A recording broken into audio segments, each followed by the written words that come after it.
I ended up investing in 4 like billion-dollar companies out of Red Rock. In fact, I don't know why I meet anywhere other than Red Rock. I should just go to Red Rock. 90% of life is showing up, and I showed up too. And I ordered a hot chocolate. Still remember, and I didn't drink coffee at the time. Now I drink coffee. Horrible habit. Don't start. And during that meeting, he said 2 things that were different than other companies. And one thing one other thing that was you could tell that he knew who he was, but also that he was willing to take advice, which is a good sign. The first thing he said is, at some point, the world will be on one financial infrastructure. Adam, how are you? Thank you very much for accepting our call. Thanks for having me, Barack. I'm excited to talk to you about anything to do with venture capital or startups or deep technology. I would like to ask you, if you could advise your younger self, would you suggest pursuing a venture capital right away or trying to first become the professional tennis player? Why? Great. So first, I'll give a quick intro. So I am the founder and managing director of Boost VC. Run the first check into deep tech startups. So we're a pre-seed deep tech venture fund. My my investment career started, I was the first investor in Coinbase, Benchling, Amplitude. In my first 26 startups, I had about 20% of them become billion-dollar startups. But additionally, my great-grandfather was a venture capitalist, my grandfather was a venture capitalist, and my dad is a venture capitalist, as well as my sister and my brother. So I'm kind of in the family business. But my answer to you, so giving that context of having been around this for ever, I'm going to answer that question the same way that. Do you know who Kobe Bryant is or Michael Jordan, Sure. basketball players? So there's one time that Kobe Bryant called up Michael Jordan, and he was asking about his daughter who was trying to play basketball, and he was saying, "Hey, Michael, she's 11, turning 12. Like at that age, what were you doing in order to become the greatest basketball player of all time?" And he said, and Michael Jordan said, "I don't know if I'm going to be much help here. I wanted to be a baseball player."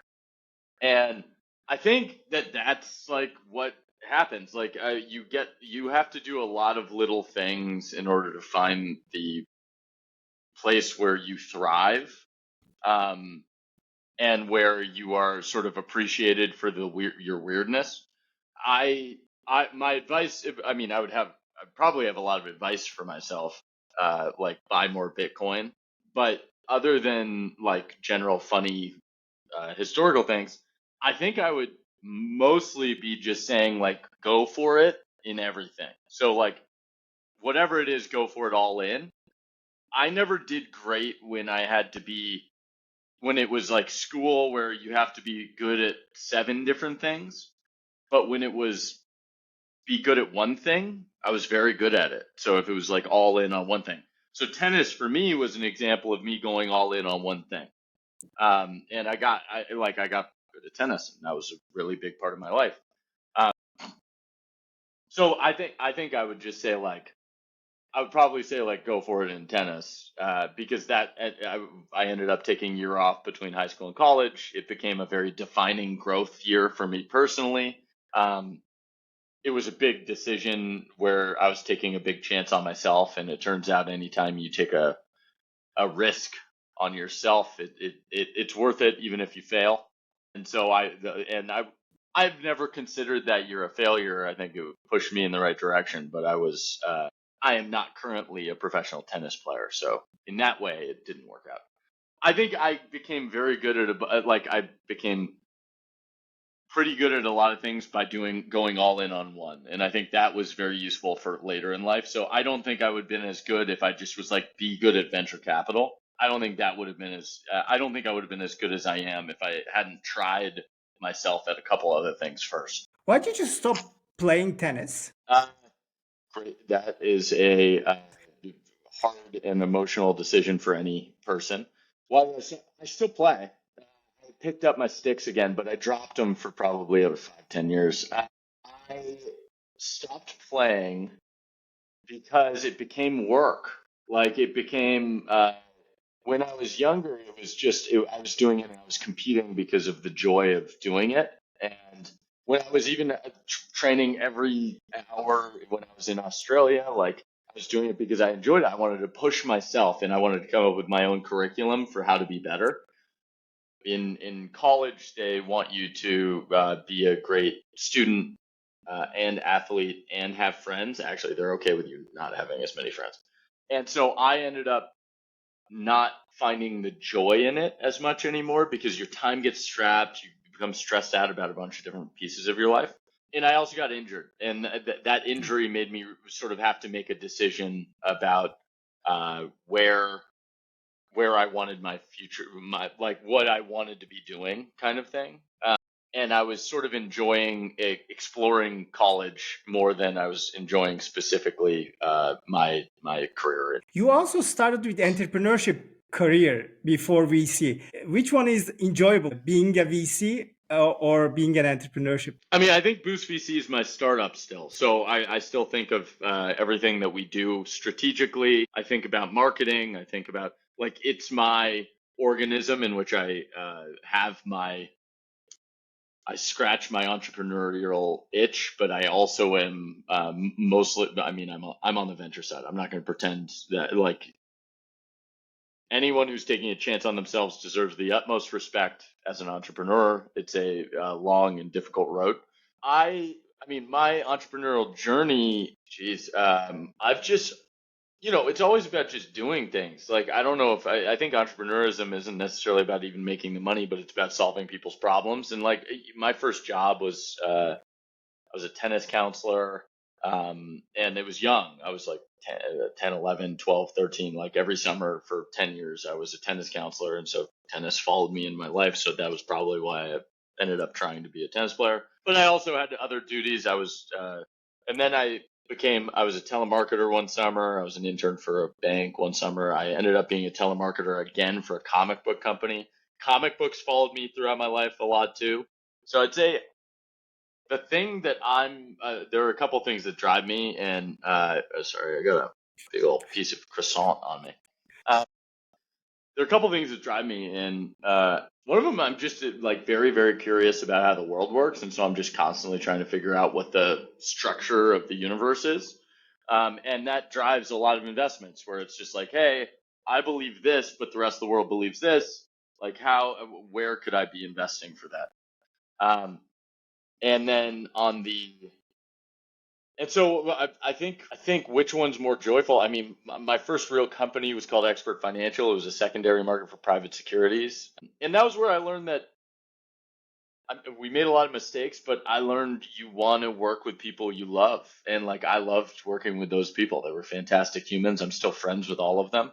I was lucky to have an amazing team. They've all gone on to do amazing things individually. It was a good incubator of talent at Expert Financial, but the company itself didn't work. Boost VC was actually my iteration of essentially what I felt we were doing wrong there. The first thing that we launched at Boost VC was a crowdfunding website for early stage startups, and that what we realized was people wanted the first check. They wanted an investment. They didn't care about the crowdfunding service of it. They just wanted money. And we were like, well, we could solve that, and we could also build out a network and help them with experiential advice. And so my partner and I ended up moving from quickly pivoting from a crowdfunding website to a fund. And from there on, like we just kept doing this because it was something maybe we innately understood. We just really have always known that the founder is the hero, and we like helping them.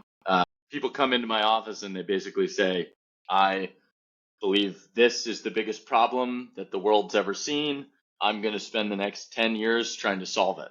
And like, I'm pretty optimistic because that's my entire job. Like all I do is I look at a founder who is telling me that the world is going to be better tomorrow because they are solving this problem. And I'm like, yes, do it. That sounds great. Like, I think and sometimes I can be useful. And so when I'm useful, we try to invest. You mentioned about the comic book, so I wanted to go back. If you could spend a day hanging out with any Marvel or a DC superhero, who would you choose and what would you do? It's a great question. So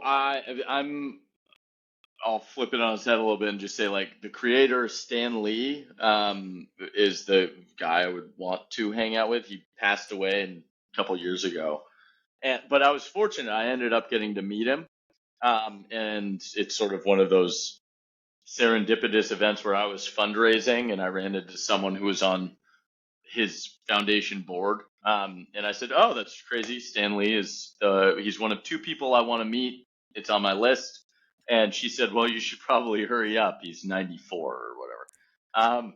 And I was like, "You're right." And I was like, "Could you help me?" And she's like, "Yeah, I can help you. He married us. We're great friends."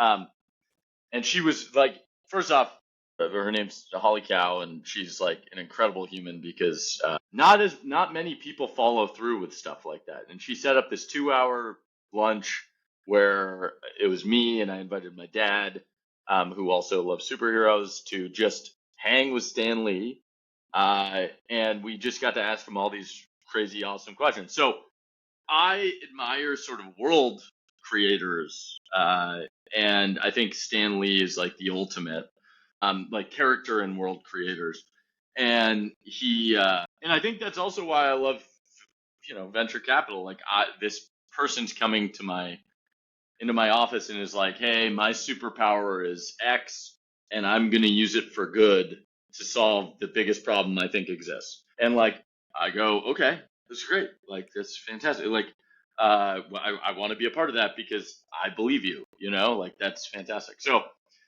comic book wise, but if I had to choose, actual superhero, it would be a tie between Spider-Man and Iron Man, and I think Iron Man would be really fun. But Spider-Man, I grew up on Spider-Man, so like it's hard for me not to say Spider-Man.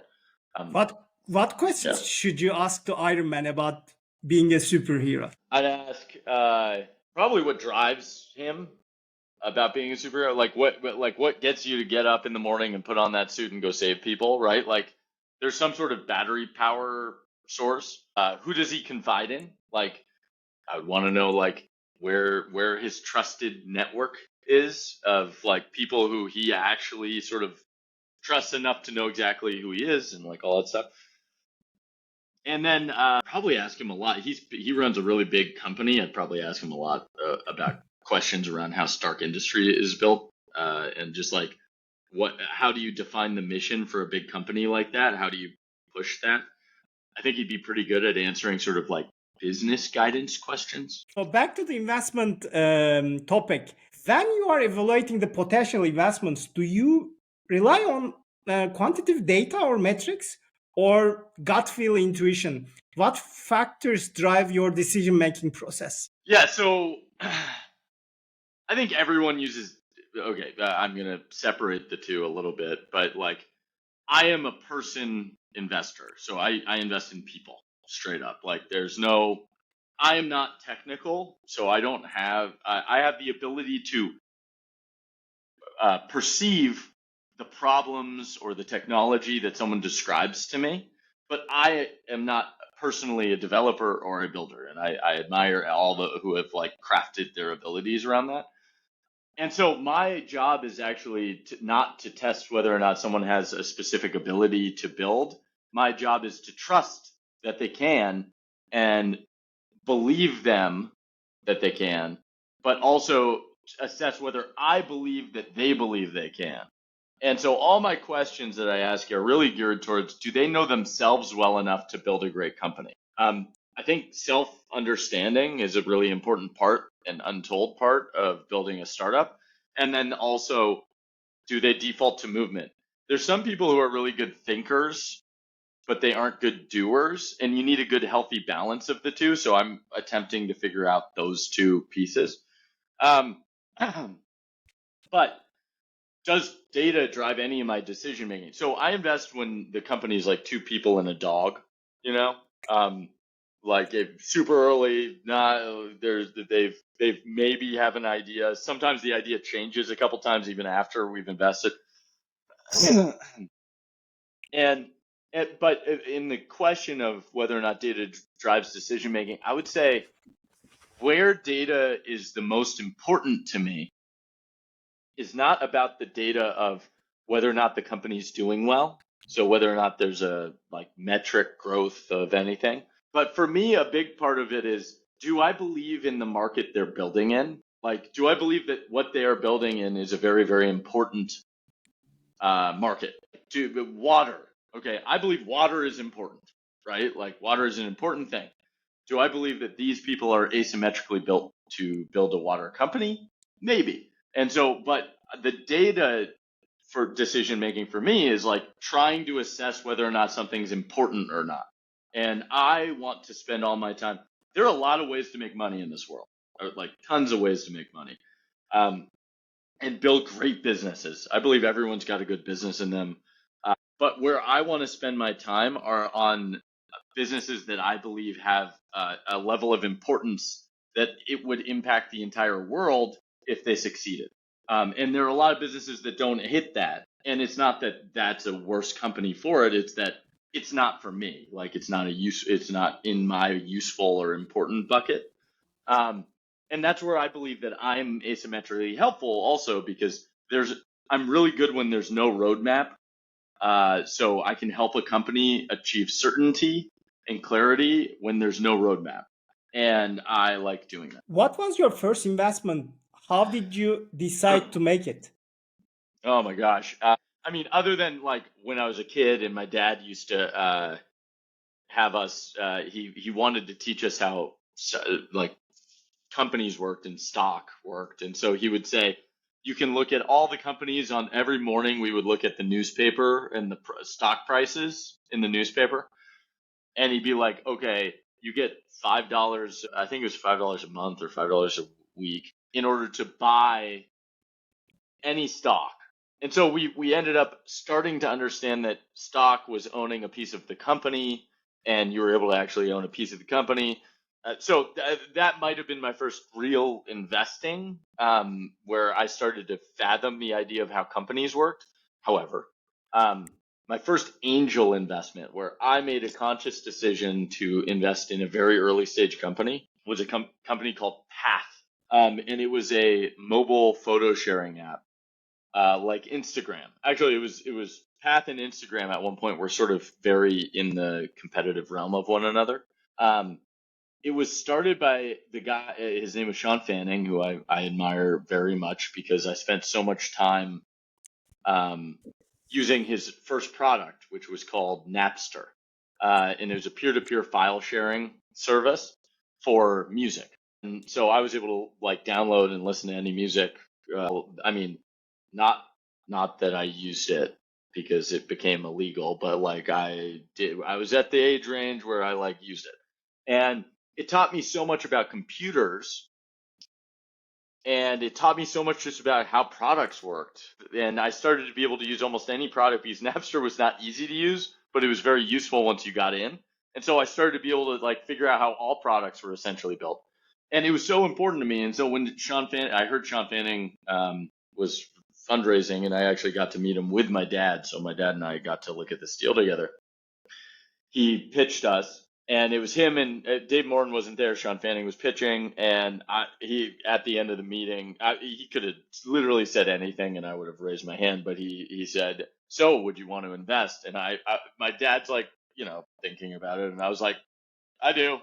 I want to invest." And I didn't have that much money, but I was like, I would like to support. Basically, it was blind support of this person who had meant so much to me. Similar to how Stan Lee was important to me for comic books, Sean Fanning got me into computers. And so, like, same concept. I wanted to support these people who had been so important. I'd spent so much time on their visions. And so that ended up being one of the most valuable companies to me, but it did not make me money. So it became so valuable because I didn't invest in another company for probably a year. So there was a 1-year gap between my first and my second companies. But I learned and I built out, like I showed up to all their events. I went to all their parties. I got to know the ecosystem of startups, through Path, which was an incredible network to know. And I ended up being I met the founders of Lyft. I met a bunch of founders. I should have invested in Lyft. That would have been a good one. and I met all these incredible humans. And so Path ended up being this micro network of fantastic investors and founders. Later, they all ended up starting new things. They all went on to do great things. And I got to be a part of it just by investing a little money and meeting with them every once in a while. And I took the chance to I prioritized and made sure that I got to meet them, see them, talk to them anytime I could. And so that was a great learning experience for me about startups. Besides lifts, can you share an example of an investment you passed on and regretted later? Yeah. Okay. So I would say if you're going to be an angel investor or a VC, I think no regrets is the best mentality. Knowing and the way I think about it, I will give you one that I missed, but I don't like long-term regret, because you have to think it wasn't a part of my story. It was that one's not. It wasn't for me. That wasn't for me. Even though I saw it, I did. I would have loved it. That type of thing. There are a couple that I think I would have done. So Gusto, I would have done. Lyft, I would have done. There's one or two others that I probably would have done. And it was an element of Warren Buffett says, I've lost more money through omission. I didn't push hard enough to get into the deal, rather than I didn't think I wanted to do the deal. So I didn't push hard enough to get into the deal for those ones. The one where I should have blindly said yes was, so I did invest in Coinbase. However, but I didn't really know what Bitcoin was. I was making a bet on this great founder. And after I made the investment, Brian Armstrong called me. And by the way, I recommend every founder call their investor after they close their round, just to say, thank you for being a part of it. It closed, money's in the bank. It meant a lot. And he called me and he said, hey, we're closed. Fantastic. And I'm like, oh, congratulations. And people forget Coinbase, they didn't successfully raise their whole round. So they were raising $1 million or $1.2 million, and they ended up with $500,000, $600,000. And he was still jazzed. He was excited to have it. And then he goes, hey, would you, some of the other investors, and it made it sound like there were a lot of other investors, but there were only 2 other investors than me. And he said, some of the other investors are going to buy an equal amount of Bitcoin as you invested in Coinbase. And I was like, I thought about it for a second, and I was like, Brian, by the way, at this time, the price of Bitcoin was $10 per Bitcoin. $10, not 10,000, 10. And I'm like, Brian, I just invested a bunch of money in you. Don't ask for more money right now. Let the sale happen, right? And that would have been the probably single greatest investment I could have made, just because there was a huge deviation between the price of Bitcoin and what the reality was at that moment too. It was very undervalued. I think, but to the point of it wasn't a part of my story. I think if I had invested in that, I would have sold it at some point, rather than learning about how Bitcoin worked, getting excited about Bitcoin, doing the whole system. So I'm actually retroactively probably happy I did it. I didn't do it. However, yeah, if you hold. So Bitcoin, the problem with Bitcoin is you can always sell. But if I had held, that would have been the best investment of my career. Tell us about the first time you met with Brian for the Coinbase story. Yeah, so I've been very lucky. So if you think about it, so I try to put people back in my position about 12 years ago. I just failed a startup, so I wasn't it wasn't like I was doing amazing. We had just sort of sold our company for parts. It didn't do well, and I left. And I was sort of in between. I hadn't started Boost VC yet. I was sort of figuring out what I was doing, and so I started to reach out to a few startups, and there was a list of startups, and one of the items on it, it said Coinbase digital currency marketplace. And I didn't know what a digital currency was, and I didn't know that there were enough of them to have a marketplace. And so I was just curious, and so I was like, hey, I had invested, I think, in 1 or 2 other companies at this point. So I emailed Brian just cold, and I said, "Hey, I think we met, and but I wanted to learn more about this digital currency marketplace that you're like building. I don't understand that." And so he shows up, and we meet at a place called Red Rock in Mountain View, which I always give credit to because I ended up investing in 4 like billion-dollar companies out of Red Rock. In fact, I don't know why I meet anywhere other than Red Rock. I should just go to Red Rock. You should invest, And Red Rock. I know. Well, there was a moment I probably could have. I think it's. I don't know who it's owned by now, but maybe I should franchise it and bring it to San Mateo. Um, and I made. And so I talked. So Brian shows up. To his credit, he showed up to the meeting. 90% of life has shown up, and I showed up too. And I ordered a hot chocolate. Still remember. And I didn't drink coffee at the time. Now I drink coffee. Horrible habit. Don't start. And during that meeting, he said 2 things that were different than other companies. And one thing one other thing that was you could tell that he knew who he was, but also that he was willing to take advice, which is a good sign. The first thing he said is, at some point the world will be on one financial infrastructure. And so he didn't lead with, "I'm starting a Bitcoin exchange." He didn't lead with, "I'm doing a crypto NFT, whatever." He said, "My goal is to build an infrastructure for the planet. That is my goal for finance." And I was like, "Oh, that's interesting. Why don't we have that? That seems like a good thing. And we have the internet, so we should have this. Like, this seems like a good thing." And so he got me sort of like, my brain started to go, "Oh, that's sort of cool." And then the next thing he said is, "This could be $1 trillion opportunity." And I was like, "What? Like, I've never heard the word $1 trillion. Like, that's a big number." Uh, and he was wrong. Crypto is already a $2 trillion opportunity, so he was incorrect. But that was a wild concept. That was a weird thing. It rung in my ears weird. The thing that he did well that I think is undervalued also was, I was 26 and I had some experience because I had started a company, but I hadn't succeeded. And I started to throw ideas at him. And he took all the ideas and he thought about them, and then he would respond. And it wasn't saying yes because he thought, "Hey, I'm an investor and I want to make sure this investor feels good about whatever it is." He would put it through and he'd be like, "That won't work because I've tried it," basically. Or the one thing that he does sometimes credit is to say is like, I kept saying, like, "You need a co-founder." And he's like, "I know.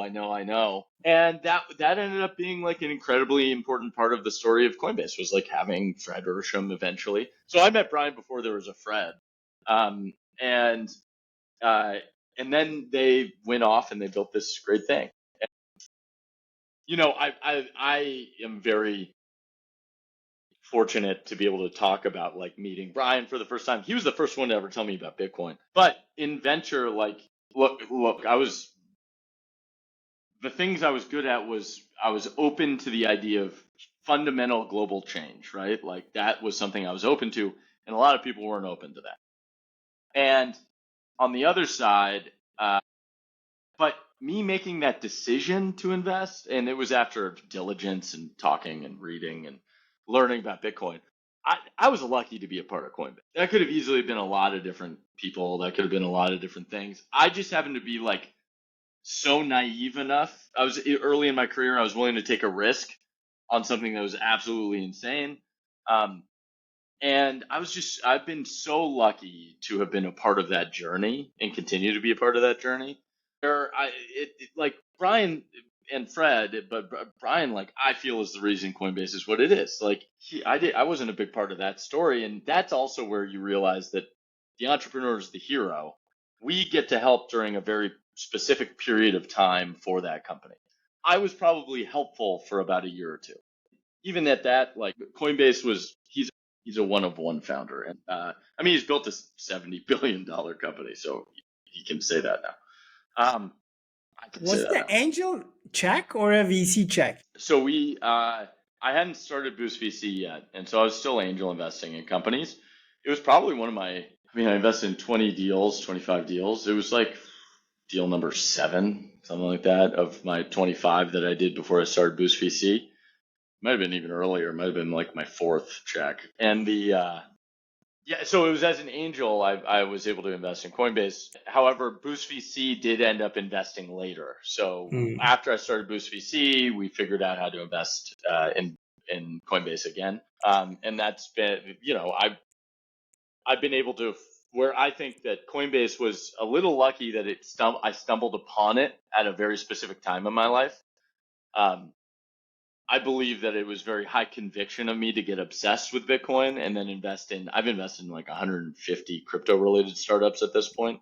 And we've done well on some, and we've learned about the ecosystem. It helped me build a huge network. I'm so thankful for Brian and Coinbase just because it was sort of the starting point for me to like really find my path for what Boost VC became. Team Draper invested after you have the angel check. Oh yeah, my dad was way after me. For the record, I brought it to him.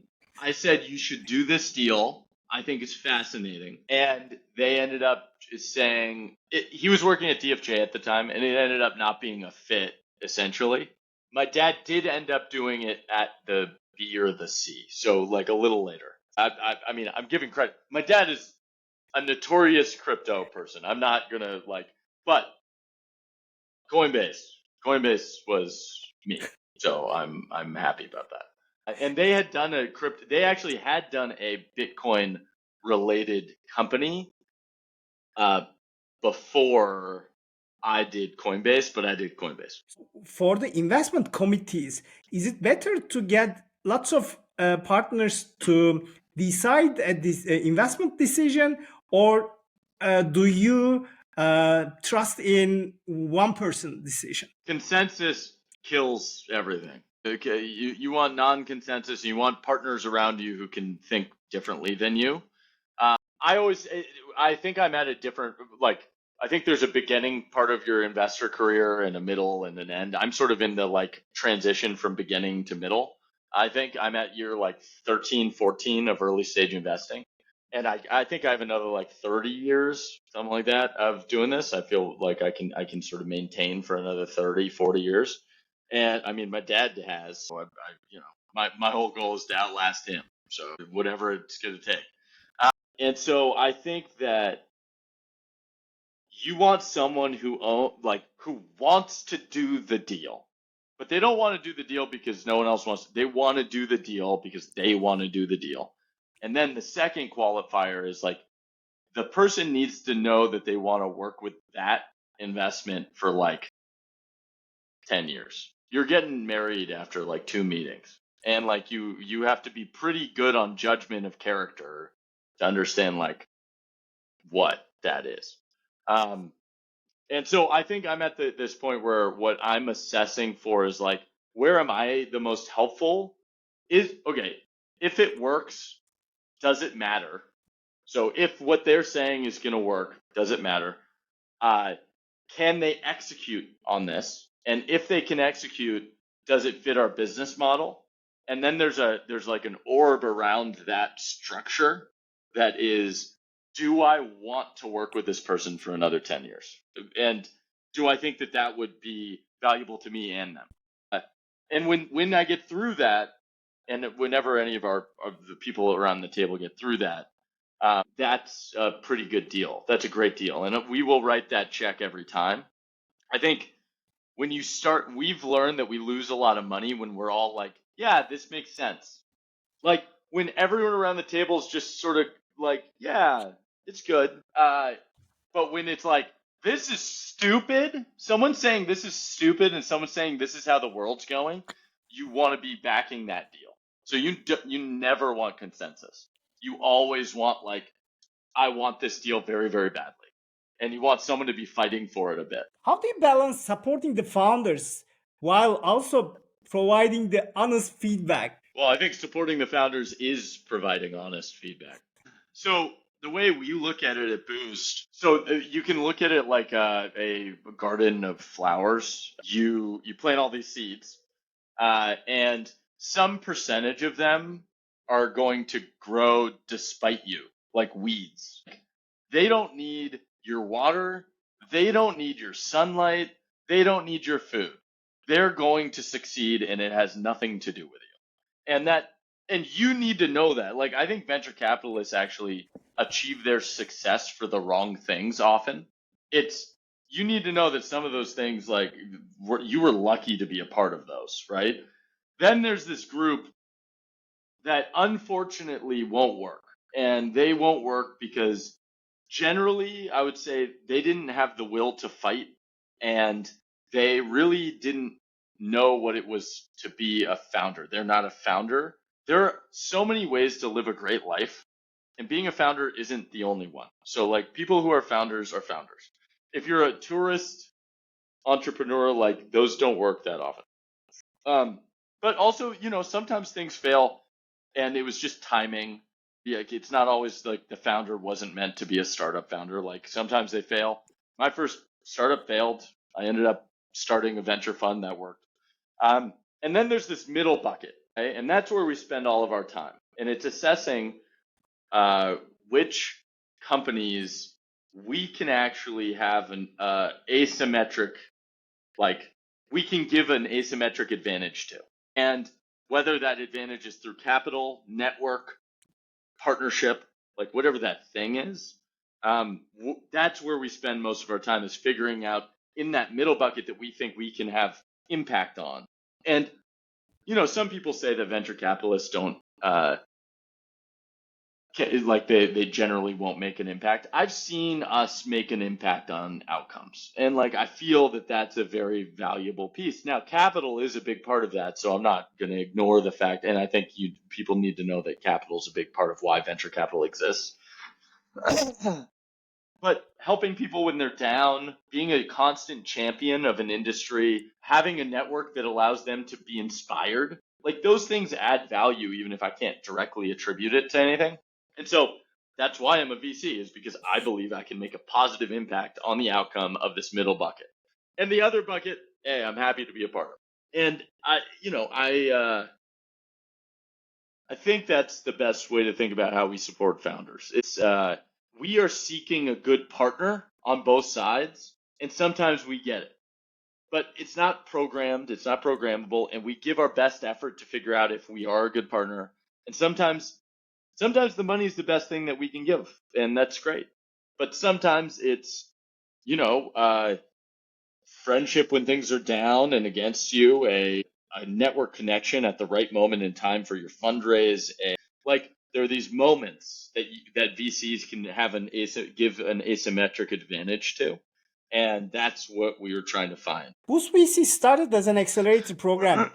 How has the accelerator landscape evolved during your career? Have the value propositions changed over time? Yeah, so one of the reasons we are a higher volume investor than most funds is that we started as an accelerator. And genuinely, people just stopped liking the word accelerator, so we stopped calling it that. We invest, and we have a go-to-market program that we run as Boost VC to help deep tech startups. So we are focused primarily on startups that don't have a playbook on how to go to market, and they don't have a playbook on how to build a big successful company. We bring all those companies together in order for them to have an advantage against the market. And so we started as an accelerator, and we still, I think the soul of what we do is still similar, but outward looking in, we invest larger checks. How the landscape of accelerators has changed, Y Combinator was the first, and they were writing $15,000 checks. And we replicated that because I thought you could do it for deep tech, and we did it for crypto or Bitcoin as our first vertical. And we did. We replicated it, and then we slowly evolved and became something for ourselves, which was we ended up finding an opportunity to invest $500,000 checks, so that founders didn't need to raise capital right after demo day or right after. I think if I were to try to summarize the evolution of what accelerators are, because I know it too well and too nuanced, I have too much of a nuanced knowledge here. I'd say there are university accelerators, and academia actually tries to foster some sort of innovation now through an accelerator that may or may not add value. I think that there are a couple good ones that have created great things. And I think a big part of those accelerators are helping you build a first network to leverage for your future being. How Boost VC built ourselves, this is a better way of answering it. How Boost VC built ourselves was we knew that the things that you can give a startup are capital, network, and like being a champion for the company. And the network piece grows so fast if you invest in groups of companies so that they get to know each other and they feel affiliated with each other, that you can scale and essentially build out a business school as a venture fund. And I think that's the only difference between an accelerator and a venture fund. It has nothing to do with the earlier stage stuff. It's like you're investing to create an alumni network rather than individual portfolio companies. And that's how Boost VC has built itself from the beginning. And so it allows us flexibility to scale as an investor. How has your investment thesis changed over the course of your VC career? Because you started with crypto and also angel checks, but today you are a sci-fi, venture capital, additionally space, ocean, and lots of hardware probably. So how has the thesis changed? So our thesis actually hasn't changed. The thing that evolves is the market needs words to define things for you to have an image of. So what people call what we do now is deep tech. So we've been doing deep tech for 12 years. My entire angel portfolio was deep tech because it was I invested in the first pair of augmented reality glasses. It was called Virgin Labs. I invested in Coinbase, which was obviously fringe technology. I had an affinity for the thing that no one believed in. So because they just didn't think it was possible. So it's either historic or impossible things is sort of, I would say, my categories. But there are things that are very important that are also popular. And I think Boost VC tries to stay away from things that are important and popular. If they are important and overlooked, that's my bread and butter. I love it. Now, founders, if I run into a founder who is a just assassin founder, like the best of the best, like just incredible, I will invest in them no matter what they are doing. And so that's sort of my criteria. My criteria is this a no-brainer founder? If it's a no-brainer founder, I literally could care less. They could sell hot dogs. They could be selling, poodles. It doesn't matter to me because I know they're going to find their way and they are a one of one founder. That whatever I invest at, it will be worth more in 10 years if they stay to it. Then there's this, I think that the thing I love spending time on is assessing opportunities where really smart people are playing and for some reason no one's watching. And so for me right now, that's things like oceans it's an overlooked category.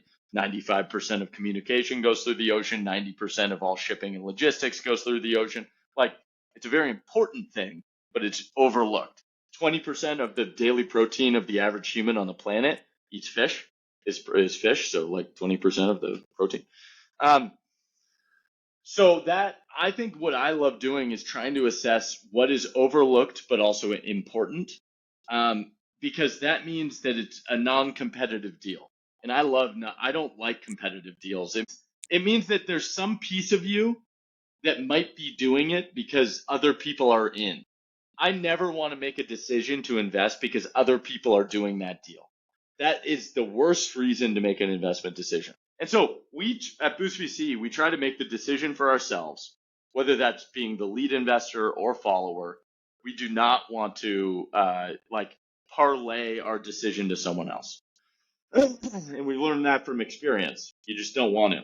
No matter how good the investor is perceived to be, they are taking a similar risk and you might as well fail yourself. Take the shot for you, not for other people. So that would be if I were important and overlooked or no-brainer founders. That's it. And so we've been doing that for 14. I've been doing that for 14 years, as Boost VC for 11. But what we were able to invest, the dollar amount has scaled up. And so by the dollar amount scaling up, who we provide that dollar amount to has scaled differently. So we used to write $15,000 checks. Now we write $500,000 checks. That's a completely different world. But the type of founder we like, it's still the same. Your grandfather has invented the VC industry. If you could change one thing about the VC industry now, what would it be? And why is it that change is important now? So my great grandfather, the thing he invented was, so their venture technically had been happening, but people would buy full companies. So they would buy, like the Rockefellers would buy Tropicana or whatever, big full purchases. What my grandfather did was he created a GP-LP structure that it wanted to only own pieces of the businesses. Now the pieces were big. It was something between 25 and 50% usually. For small amounts of money. But that was the innovation that I think my family was able to sort of bestow. Someone said that to me recently, and that was the thing that clicked, was like venture capital had been done, but for smaller pieces, it hadn't. And that was the big innovation. If I were to, my job is to find market inefficiencies, right? Like my job is to find where there's opportunity to accelerate the growth of something that's important in the world that other people are not looking at, so that I can benefit. And so the world will benefit, but because I looked at it and I said yes, and they said no. I think venture is going through an evolutionary change right now on it's almost being an institutionalized asset class where there are efficiencies. There's market pricing. And so it makes it harder upstream. So later stage funds will have more difficulty because early stage venture is about optimization of luck. So trying to figure out how to get lucky. Later stage is the optimization of access. To be able to get into a deal that because they already know which deals are the best 5 in the category. They're just trying to win the best deal in that category at the later stage. So we're trying to figure out like who has the best shot at building an iconic company, but it's at the earliest stages. Anyone who has certainty at the earliest stages hasn't been doing venture very long. And so it's not that I want anything changed. I think it's more important just to understand the lay of the land. I actually like it because earlier stage, because it's optimization of luck and there's no certainty, it's still an art form, but we are competing with a lot more people now. And so the market gets flooded, people get lucky. It's a much more like founder, the powers in the founder's driver's seat. I wish that I could find a higher rate of great partner, and we find a great rate, but like I think true partnership is the scarce asset. Finding like where you have the highest level of trust with the entrepreneur, they have it in you, where you would say something and like you don't need a contract, you don't need it's literally like you have a handshake, you're both good for it, and you do it, right? Like that's what you want. You want that is the highest level of trust. And so I don't know if there's anything specific I would change, is my real answer. Like I think why I chose this game to play is that it's competitive, it's long term, and it takes a creative thinking to figure out how to find and then do deals. And if I wanted to change something about the industry, I would change it. And what's really great is I keep doing it. And Boost VC, we've just been on the cutting edge of like, we were the first fund to ever focus on crypto. We were the first fund to define what deep tech was. We're always on the cutting edge of finding the gaps of innovation. And I think that that's like a secret power we have, where we just constantly are looking at the fringes of what people want. Where do you see the industry heading in next 5 to 10 years then? where are the gaps in the market? Look, it's an asset class of human endeavor. So data will start to be used in different ways. I think there's that great quote that's like, once a measure becomes a target, once a unit of measurement becomes a target, it ceases to be a valuable use of measurement. So like, I think what ends up happening is like, there's going to be one or two funds that figure out how to use data to their advantage, but they'll understand actually why the data works, where everyone else will trying to do the how. Oh, great. One second.